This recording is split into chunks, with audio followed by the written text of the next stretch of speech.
Assalamualaikum warahmatullahi wabarakatuh. Halo teman-teman, bertemu lagi dengan kami kelompok 1 yang kali ini akan mengajak kalian untuk belajar analisis laporan keuangan. Di pertemuan kali ini, kami akan mengajak kalian untuk membahas materi terkait dengan konsep analisis laporan keuangan.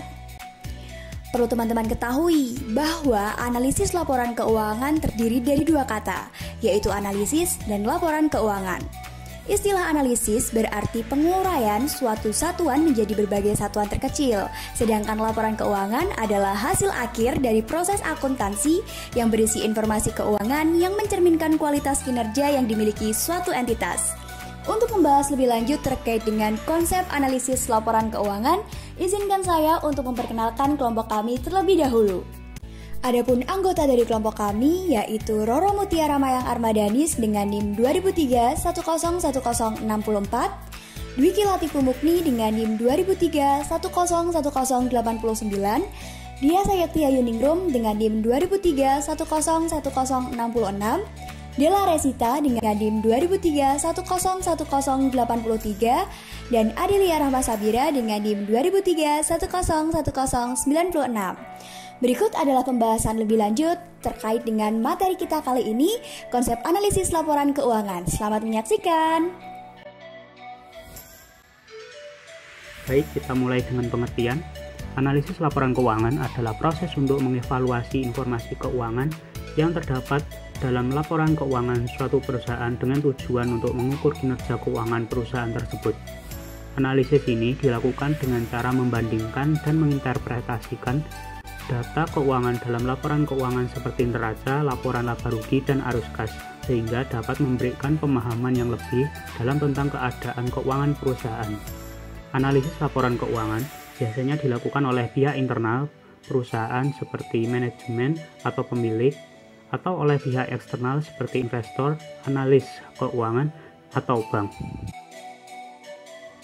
Analisis macam ini mengharuskan seorang analis untuk melakukan beberapa hal. Yang pertama, menentukan dengan jelas tujuan analisis. Kedua, memahami konsep-konsep dan prinsip-prinsip yang mendasari laporan keuangan dan rasio-rasio keuangan yang diturunkan dari laporan keuangan tersebut. Ketiga, memahami kondisi perekonomian dan kondisi bisnis lain pada umumnya yang berkaitan dengan perusahaan dan mempengaruhi usaha perusahaan. Analis harus memahami 3 langkah di atas sebelum melanjutkan dengan analisis dan kemudian menggunakan alat analisis lain seperti rasio. Saat menganalisis laporan keuangan, beberapa tolak ukur diperlukan. Analisis yang biasa dipakai dalam rasio atau indeks yang merupakan perbandingan di antara data-data keuangan. Analisis rasio keuangan merupakan alat utama yang dapat digunakan dalam melakukan terhadap laporan keuangan. Tujuan analisis laporan keuangan. Sebenarnya banyak sekali tujuan dari analisis laporan keuangan. Namun secara umum terdapat 10 tujuan analisis laporan keuangan. Di antaranya yaitu memberikan informasi yang lebih luas dan dalam daripada laporan keuangan, menggali informasi yang tidak tampak secara eksplisit dalam laporan keuangan, mengidentifikasi adanya kekeliruan yang terkandung dalam laporan keuangan, membongkar hal-hal yang bersifat tidak konsisten dalam hubungannya dengan suatu laporan keuangan, baik dikaitkan dengan komponen intern laporan keuangan maupun dengan informasi yang diperbolehkan dari luar perusahaan. Mengetahui sifat-sifat hubungan yang akhirnya dapat melahirkan model-model dan teori-teori yang terdapat di lapangan, seperti untuk prediksi dan peningkatan. Memberikan informasi yang diinginkan oleh para pengambil keputusan atau decision maker seperti kinerja dan prestasi perusahaan, proyeksi keuangan perusahaan dan kondisi keuangan perusahaan baik di masa lalu maupun di masa kini. Meningkatkan rating perusahaan, membandingkan situasi perusahaan dengan perusahaan lain atau dengan periode sebelumnya atau juga dengan standar industri normal dan ideal. Memahami situasi ekonomis perusahaan. Yang terakhir, memprediksi potensi dan peluang yang dihadapi perusahaan di masa depan. Sifat analisis laporan keuangan. Yang pertama, relevan, yaitu suatu laporan dinilai relevan jika informasi yang disajikan mampu memengaruhi keputusan ekonomi si pelaku bisnis. Yang kedua, dapat dipahami, yaitu laporan keuangan harus memiliki karakteristik yang dapat dipahami banyak orang, khususnya orang-orang yang berkepentingan. Yang ketiga, andal. Artinya, untuk membuat laporan keuangan, informasi yang relevan dan dapat dipahami saja tidak cukup. Informasi yang ada di dalamnya juga harus dapat diandalkan agar isinya tidak menyesatkan ataupun merugikan para pengguna. Yang keempat, dapat dibandingkan, yaitu untuk dapat dibandingkan antar tahun, pastikan laporan keuangan perusahaan yang tersaji setidaknya disajikan dalam kurun waktu 2 periode. Yang kelima, materialistis, yaitu suatu ambang batas atau bisa juga dikatakan titik pemisah dari suatu sifat kualitatif pokok yang perlu dimiliki suatu informasi yang tersaji dapat bermanfaat. Yang keenam, penyajian jujur. Artinya penyajian jujur ini dapat diistilahkan dalam penerapan atau menyusun ukuran dan teknik informasi yang tersaji sudah sesuai dengan makna suatu transaksi maupun peristiwa yang terjadi. Yang ketujuh, substansi mengungguli bentuk. Artinya peristiwa ekonomi harus dicatat serta ditampilkan sesuai dengan substansi serta realitas ekonomi, dan bukan hanya dalam bentuk aspek hukum saja. Yang kedelapan, netralitas. Artinya, informasi yang tersaji harus diarahkan pada keperluan umum untuk pengguna atau di pelaku usaha, tidak tergantung pada keperluan maupun keinginan pihak-pihak tertentu. Yang keenam, pertimbangan sehat. Artinya, penyusunan laporan keuangan pada suatu titik tertentu akan dihadapkan pada situasi ketidakpastian dari suatu peristiwa. Maka dengan demikian, harus menggunakan pertimbangan sehat sehingga laporan memiliki kualitas yang handal. Yang ke-10, kelengkapan. Artinya, agar informasi yang tersaji dapat diandalkan, pastikan laporan keuangan yang tersaji harus lengkap baik dari segi materialitas maupun biaya.